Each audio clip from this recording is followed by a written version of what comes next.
So today I am at Tadcaster Classic Car Show, an event I've not attended before, and we're actually located in a car park just over the road from the John Smith's brewery here in Tadcaster.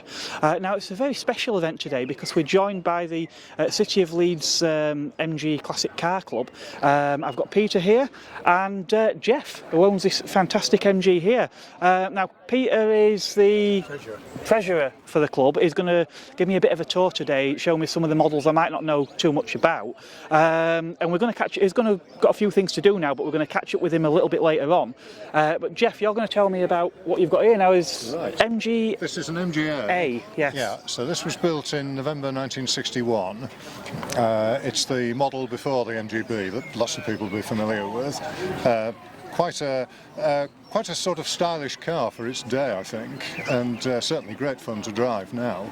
Still keeps up with modern traffic. Yeah. Yeah. I bought it in 1979, ran it for a few months, and then the rust started to appear, and the more I dismantled, the more rust I found, so it ended up stripped down completely, and then moved house with us on a trailer a few times, and I finally got round to rebuilding it about 6 or 7 years ago now. Right. So so it's had a complete rebuild now, and I'm quite pleased with it. Yeah. So you've had it a hell of a long time then. Yes, but so unfortunately for most of that time it was in pieces. Well, not to worry, it's here now. Yeah. Now these, when these came out, obviously the cars that before these were such as like the T series models, weren't Yes. they? Yeah. Which were essentially a sort of interwar years design, weren't they? Yeah, they were all derived from the late 30s MGs with a very traditional design with separate wings and everything. Yeah. So this was the first MG to have the full width bodywork, but it still has a separate chassis. So when I was restoring this, I could take the body off completely. Yeah. Unlike a modern car. Yeah. And obviously, I know, like I say, MG had been quite successful with the T series cars. Yes. Then this pesky chap called Hitler came along and disrupted things, didn't he? I understand MG actually, was it aircraft cabins, I think there was switched to producing in the war? I don't know, they certainly did war work of some kind. Yeah. Obviously by the time the war had ended, other manufacturers were started to jump in with more modern designs, and this was MG's answer to that, wasn't it? This was, so the basic MGA design was 1955. The first 3 cars were built to race at Le Mans in that year, so it was all derived from the Le Mans races. Yeah. Yeah. Actually, MG actually did set quite a few speed records, didn't they, as well? Yes, they did. Yes. Again, that was mainly in the 50s, I think. Yeah. Ken Miles and I think Sterling Moss set some of those records. Yes, I think so. Because there was a special version of MGAs built with a twin cam overhead twin cam engine that was much more highly tuned. Yeah. And they developed that for the speed record cars. Yeah. I think one of them they got it to about 250 miles an hour with it. 240 something miles per hour, I think. Yeah. Pretty incredible for. It does. Yeah, it does. So what have we got under the bonnet of this one then?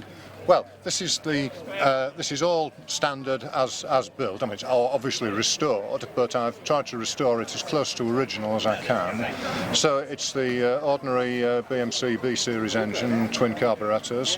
A rather odd capacity on this particular model, 1622. Oh right.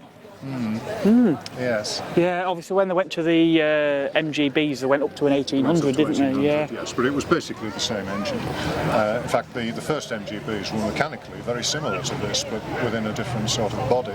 Yeah. But then the MGB developed over the years in different ways. Yeah, that's excellent. Well, thank you very much for your time. I've really enjoyed talking to you. Thank you. We had to go a little bit out of order this morning. I was going to try and go chronologically where possible, but this car was actually being judged a moment ago.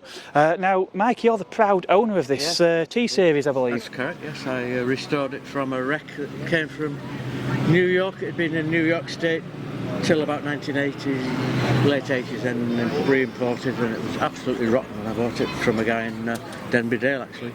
Right. So, the last 4 years I stripped it back to the chassis, every part off it, and done everything apart from machining the engine, and I even I had the chrome bits stripped and polished them myself, and then re-chromed the engine, bodywork. Yeah. Made a lot of new bits for it, and kept me going through COVID, yes.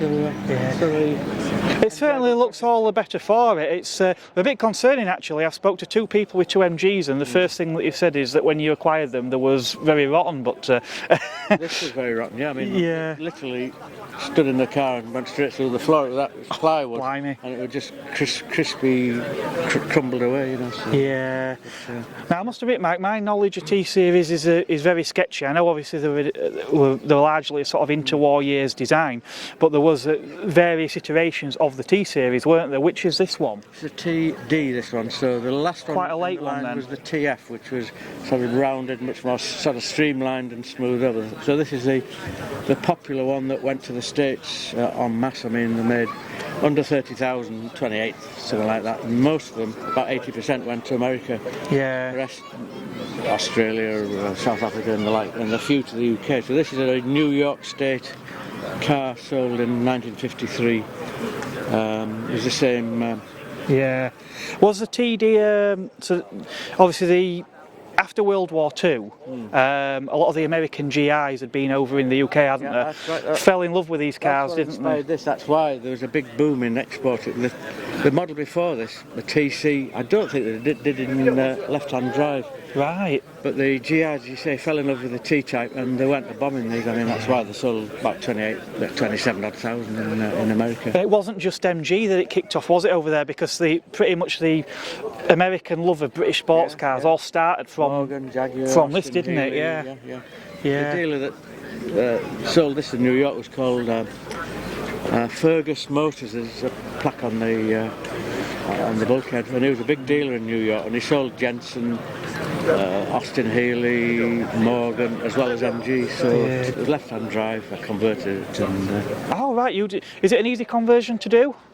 It is if you've got engineering stuff. Yes, I'm a retired engineer, so it's right. It's a nice challenge for me. But you know, it's welding, machining, and making things, and you can get people to do it for you. But part of the fun for me is doing it myself. You know? Well, I imagine being an older sort of simpler designer car, there's certainly probably cars that are a lot harder to convert. I would imagine. I would have said straightforward, yes. Yeah. You buy a new rack, fit that. The pedals are the worst bit, but you've got to sort of take all the pedals off, bend them instead of going that way. They bend that way, you know, and warm them up in the welding torch and all that sort of thing. So, yeah. But no, that's wonderful. Thank you very much. I've really enjoyed that. Yeah. Okay, you're welcome. From the T-Series to the MGA, onto the MGB then, this lovely roadster behind me, which came first, and shortly after that, one of my personal favourites, I must admit, MGB GT. Now, this lovely example of a GT here is owned by club member Stan. Hiya Stan, nice to meet you. How are you? Oh, fine, thank you. So, tell us a little bit about what we've got here then. It's quite an interesting shade, is this one that's painted? It's an MGB GT 1974, which is the last year they made chrome bumpers. Yeah. Very important with MGBs, isn't it? Yeah, it makes a big difference. I've had it 30 years. Next year it will be 50 years old. Blimey. I bought it, well, my wife bought it for my 50th birthday and ran it for a good number of years, and then finally dropped a valve, so I got a stage 2 engine, Peter Burgess engine, and put it in, and it needed some work doing on it, seals, that sort of thing. And so it sat in the garage languishing for about 10 years on and off, and finally I bit the bullet, joined the Leeds MG club, found umpteen people that could give me advice, help me. I could weld, so I put new seals all in, inner and outer seals, bottom half wings, etc, and then resprayed it. Yeah. It's a very period colour, isn't it? What's it called, this one? Bracken. Bracken. It's called Bracken. Yeah. They didn't make a lot of them. Harvest Gold is a colour somewhat similar, but this is actually historically called Bracken. Yeah. So you're saying obviously this is the last ones before the rubber bumpers, so we've got a slightly different grille design to some of the earlier cars. Slightly different. Still the lower ride height, is it, on these? Yes. So it were the rubber bumpers that were the rubber bumpers to get the headlights higher. 1.5 inches. Yeah. they didn't handle as well. No, no. I suppose it was an old car by then, and a cash-strapped MG just needed to keep it compliant for America, didn't they? Oh yeah. And the engine and all the emission controls and all this jazz. It ruined it really. It finished it. Yeah. Because they couldn't, the performance went and everything else. Yeah. It's a good workhorse. I use it quite a lot. I've been on the continent in it. Yeah. I mean, they really were a poor man's GT, weren't they? These, they've got the well, they were always poor man's called the E-Type poor or Aston. man's Aston Martin. Yes, yeah. And when you look at it, it has got that sort of. It's got the profile, hasn't it? You've got the cab set quite a long way back with a long bonnet. I know there's a back seat that's probably no good for people, but drop that seat down, you've got a great boot for touring, haven't you? For touring, if you want to go on the continent or anything like that, we've been to France, Ireland. I'm going to the Isle of Man soon, and you just bang a big suitcase in, you put the back down, you can get anything in it, as much as you can in a modern car. Yeah. It's really, really good. Now, one thing I've noticed on here, Stan, is your car's got the wire wheels. Yep. Would they have... It came with wire wheels. It came with wire, did it? Because a lot of them would have had road-style wheels, but this actually did have wire wheels when it came out the factory. Yeah. Yours is one of the 1.84 cylinders, isn't it? It's the 1.8 4-cylinder. It's got an 1840 engine in here. Okay. Peter Burgess engine. Right. Obviously twin carbs. When I bought it, it had a 1950 engine in it with a Weber carb. Oh right. 45 DCOE carb and a race cam, and it went like stink. Yeah. But eventually that bit the dust, so I got an 1840 engine. Yeah. And had it rebuilt. Stage 2, and he suggested I put SUHIFs, which is the later carburettors that were fitted to the rubber bumper ones. And it performs quite well. Well enough for me anyway. Yeah, well, it's certainly good enough, isn't it? But no, it's wonderful, and it's nice to see. Obviously, as I've mentioned earlier in the video, we're marking 100 years of MG, and I believe last year was 60 years of MGB, weren't it? So the roadsters, yeah. Well, I certainly can't think of a better 50th birthday present, Stan. No, It's I've got 9 years to go, so hint, hint, maybe maybe one of these might come and land on my driveway. Hope you make it. Fingers crossed. Yeah, great. Well, that's smashing, Stan. Thank you very much. Pleasure. This morning I have the distinct pleasure of meeting Tony here. Now Tony's got a very special car, a really early MGVA 1939. 39, beautiful. And Tony's also here with Maisie. Hello Maisie. Hello Maisie, hello. Hello. Yeah, so I saw this car come in this morning, and it's captivating to see some of these older vehicles. Oh, it is, yeah. Sadly, I don't really know a great deal about them, Tony. So, what can you tell me about this fantastic car? Yeah, they only made them from 1937 to 1939, and it's part of the SVW range. Yeah. And this is a VA, the smallest one of the three that they made. Yeah, it's a nice car to drive, you know. It's like all these old cars, they're a bit of an handful. Yeah. But, you do enjoy it. Yeah, such a shame they were only 2 years, but there was some pesky bloke got away with a war, weren't there? That's right. And they just stopped all production, you see. Yeah. And the MG Y-Type was on the drawing board, which we've got to replace all these. Yeah. So. Yeah. So how long has this one been in your possession, Tony? Nearly 8 years now. 8 years. Yeah. So you've got to know your way around it quite well in that time. Yeah, I mean it was restored many years ago, and I've had to do just a few touching up jobs, you know. But apart from that, I mean it's been a really reliable car. Yeah. You know. I'd very rarely touch it now from one year to the next, apart from routine maintenance. Yeah. You know.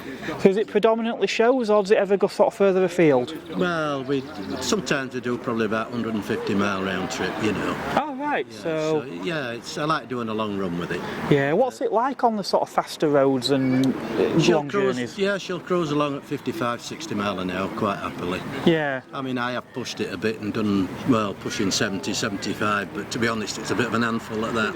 And for a 1930s car, that's actually some Yeah, going, it isn't it? Yeah. I mean, she's slow on acceleration, but once you've got it going, it'll keep up with modern stuff. I suppose any car would have been quite a luxury back in the 1930s anyway. Where would this have sat sort of in the hierarchy against other cars that were available? Well, they were doing the Jaguar, the SS Jaguar, and of course they had trouble with production on these, and a lot of orders that had been put in for VAs, they were waiting that long, so what they did, they switched and bought the Jaguar instead, Oh, because right, they just I see. couldn't get these. Yeah. Because the trouble was that they were changing bits and pieces through production all the time, Yeah. which slowed it down, you know. Yeah. So people just got fed up of waiting. Yeah. So, And then obviously post-war, I know the T-Series sort of continued to be popular. Yeah. These, not so much, I presume? no, not really. I mean, the TA came out, and that was a small sports car, Yeah. which I used to own at one time, and Yeah. they were a nice car as well. I think we often forget, don't we, that older MG models, there were actually these sort of saloon cars available. Everyone always remembers the sports cars, don't they? That's right, yeah. And you know, people, when they see one of these, they didn't realise they made such big cars, which Yeah. they did. This is the smallest one of the three, but it's still quite a big car.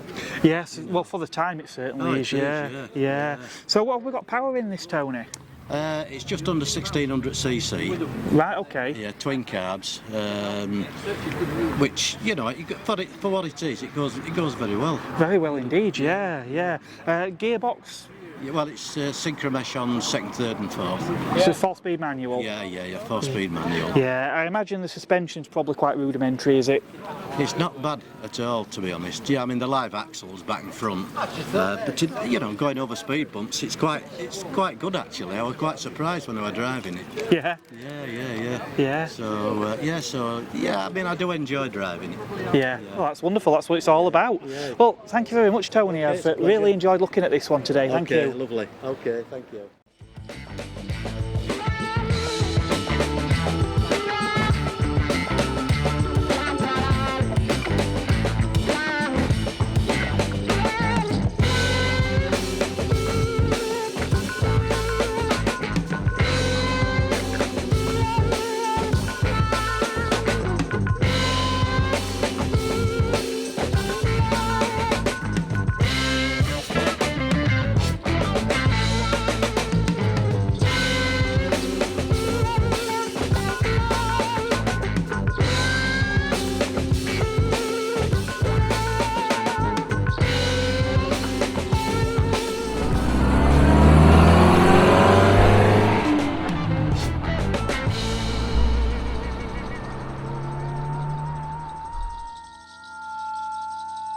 Thank you.